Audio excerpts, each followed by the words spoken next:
আসসালামু আলাইকুম গাইস।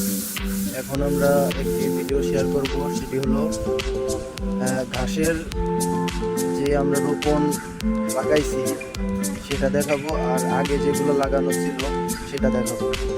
চলুন দেখা যাক কি অবস্থা নতুন চারা গাছ। আমাদের আগের লাগানো চারা গাছগুলো অনেক ভালো হয়েছে এবং কাটাও শুরু করে দেওয়া হয়েছে। ছোট থেকে কাটা শুরু করছি, কারণ একটা কাটা পড়লে অনেক ভালোভাবে ছোপ গজাতে সাহায্য করে। গাছগুলোর শেকড়গুলো অনেক শক্ত হয়, মজবুত হয়। দেখুন,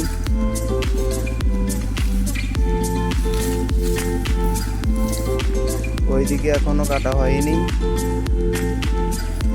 এই সাইডের ঘাসগুলোই বর্তমান গরুকে খাওয়ানো হচ্ছে, আর এই ঘাসগুলো দিয়ে আমাদের গরুকে খাওয়ায়ে আমরা পেরে উঠতে পারছি না, তাই ওই ছোট্ট জায়গায় আমরা আরো ঘাস লাগাইছি।